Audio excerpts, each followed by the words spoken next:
오늘 하는 말씀 이사야서 11장 말씀이고요. 10절부터 16절까지 말씀입니다. 우리 한 절씩 교독하고 마지막은 합독하도록 하겠습니다. 그날이 오면 이새의 뿌리에서 한 싹이 나서 만민의 깃발로 세워질 것이며 민족들이 그를 찾아 모여들어서 그가 있는 곳이 영광스럽게 될 것이다.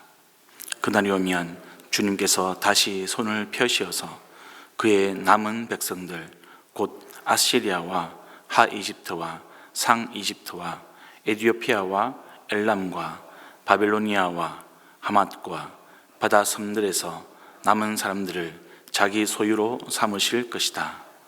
주님께서 문나라가 볼 수 있도록 깃발을 세우고 쫓겨난 이스라엘 사람들이 그 깃발을 보고 찾아오게 하시며 흩어진 유다 사람들이 이 땅의 사방에서 그 깃발을 찾아오도록 하실 것이다.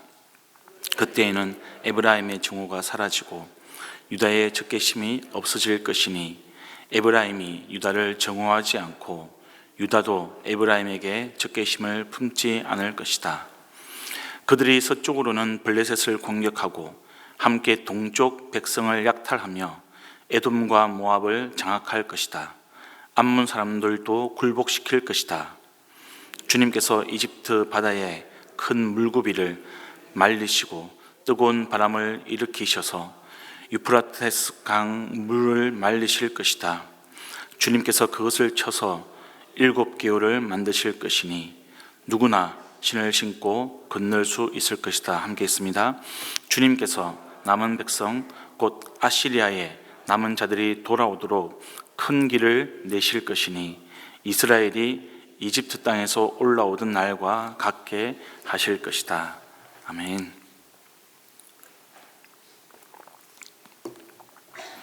여러분들은 인생을 살아오시면서 그 인생 가운데 무엇인가를 굉장히 고대하고 기다렸던 그런 날은 혹시 안 계십니까? 있다면 또 어떤 날이 그런 날이었을까요?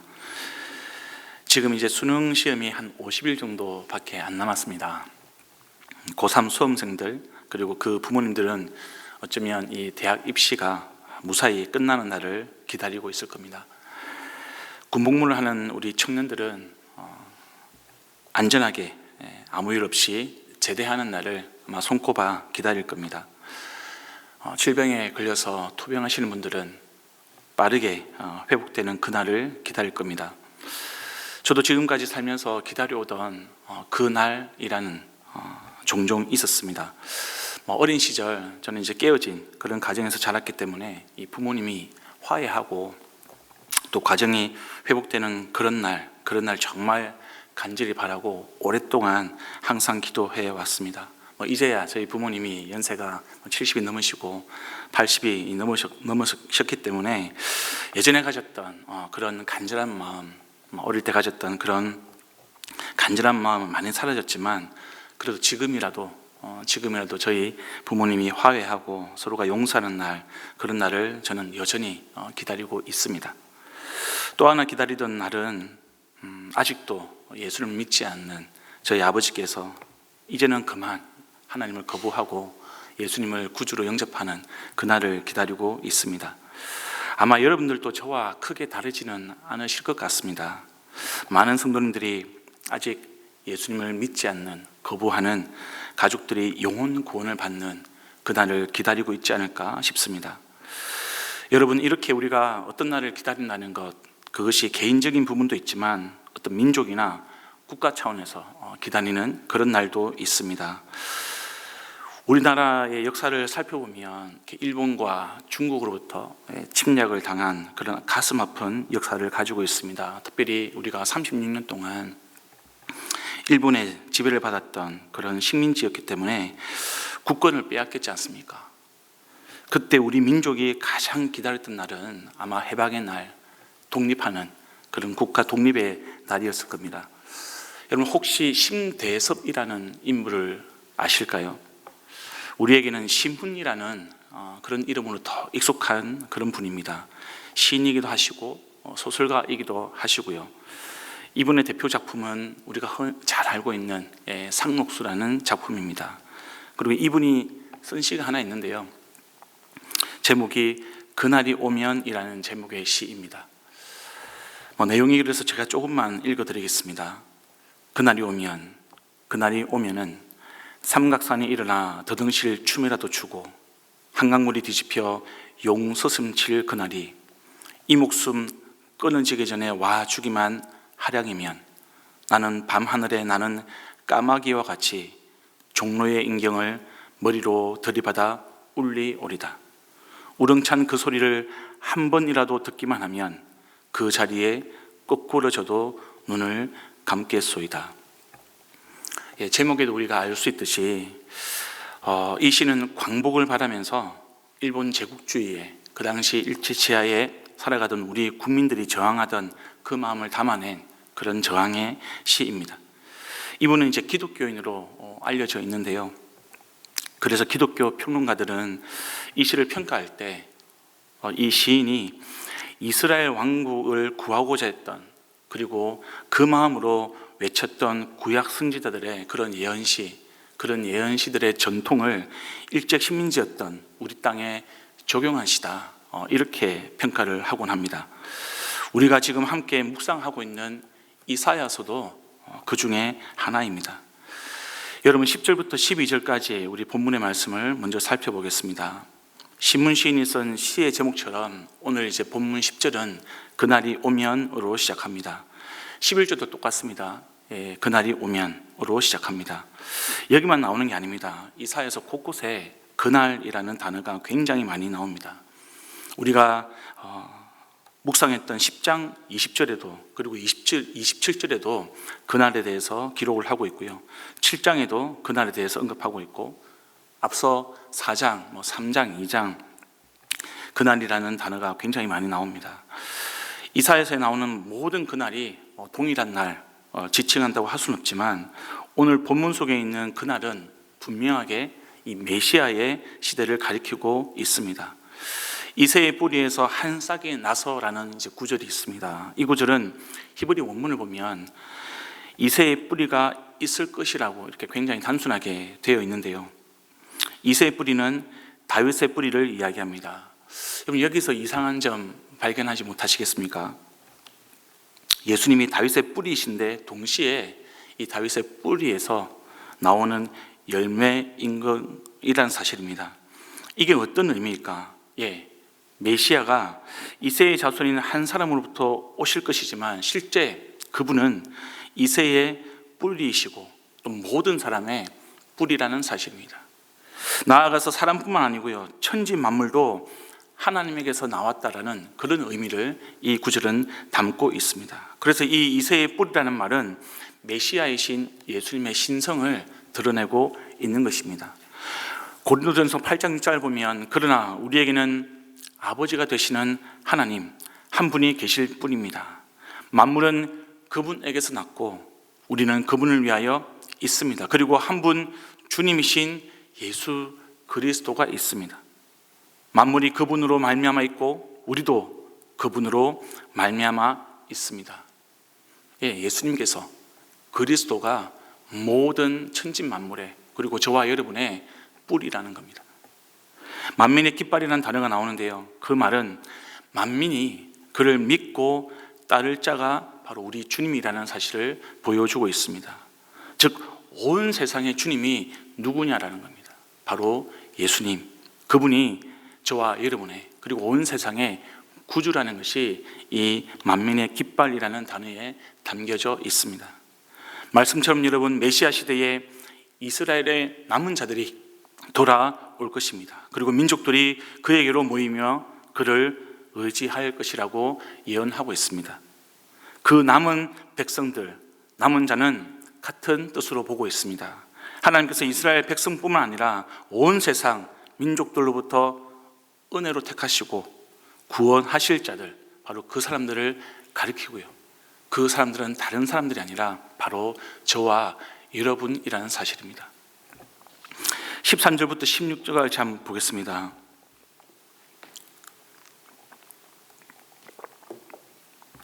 네, 13절은 보시면 예수님을 통해서 서로 정오하고 적개심을 나타내던 이 북이스라엘의 모습, 그리고 남유다가 서로가 화해하게 될 것이다.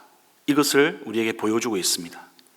북이스라엘과 남유다의 화해, 이것은 주님 안에서 교회가 화해하고 사랑하는 공동체가 될 것이라는 것을 예언하고 있는 것입니다. 예수님이 주신 새 계명의 내용이 바로 이 내용이고요. 요한복음 17장에서 예수님의 제자들에게 말씀하시던 그 내용이 바로 이 말씀입니다.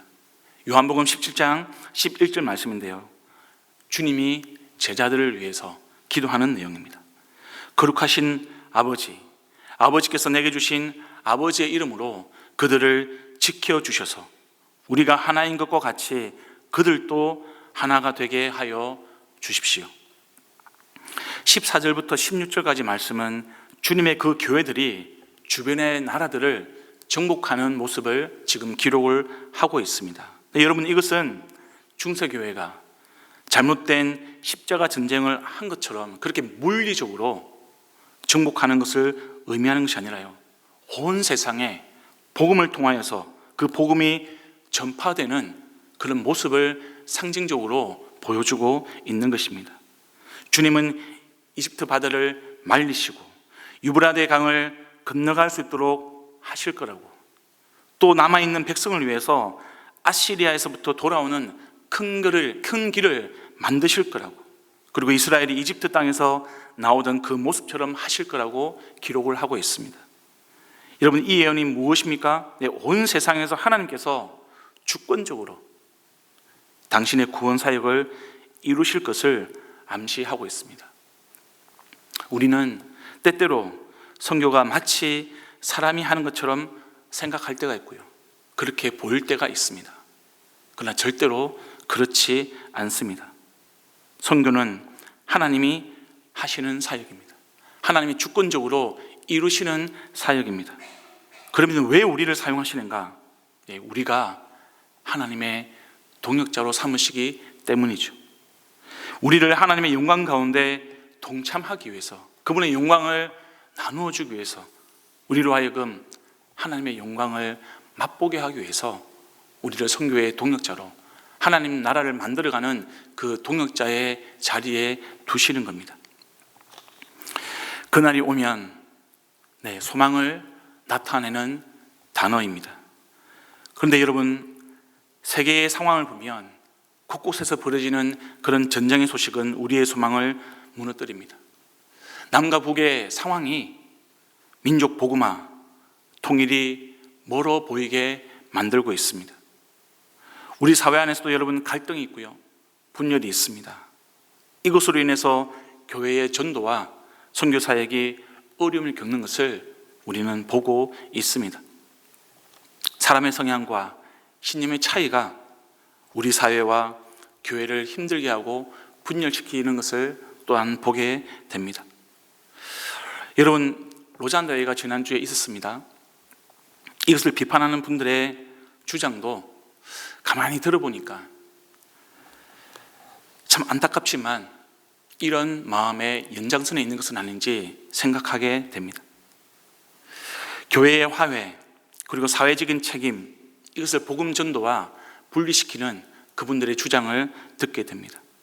그리고 자기들이 마치 진리를 수호하는 것처럼 그렇게 주장하시는 분들의 목소리를 듣게 됩니다. 여러분, 선교 역사 가운데 이것은 교회가 저지르는 그런 실수를 반복하는 것입니다. 어떻게 전도자의 삶과 전도자의 사역이 분리가 될 수 있겠습니까?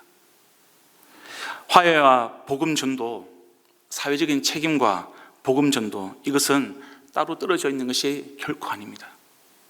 연결되어 있습니다. 저와 여러분이 주님이 부르신 삶의 현장 가운데 평화의 도구로 사용되는 것, 그것은 너무나 중요한 복음 전도의 길입니다. 우리의 삶의 현장이 첫 번째 선교 현장인 것이죠. 이웃을 섬기고 사랑하는 것, 우리가 가장 먼저 감당해야 할 전도자의 삶인 것입니다. 네, 여러분, 성도와 교회 선교가 거기서 끝나는 것인가요? 그렇지 않습니다. 시작입니다. 거기서 멈춰서는 안 되는 것이죠.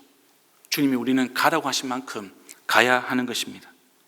저와 여러분이 오늘 이사야 말씀을 통해서 예언하신 주님의 이 말씀을 우리가 믿음으로 받아들이고요, 의지하고 주님께서 우리에게 말씀하신 명령, 예루살렘과 온 유대와 사마리아와 땅끝까지 이르러 우리가 주님을 증거하는, 그리고 주님께서 우리에게 말씀하신 그 삶을 살아내는 전도자로서 우리가 그 말씀을 살아내는 저와 여러분의 귀한 삶이 되기를 우리 주님 이름으로 축원드립니다.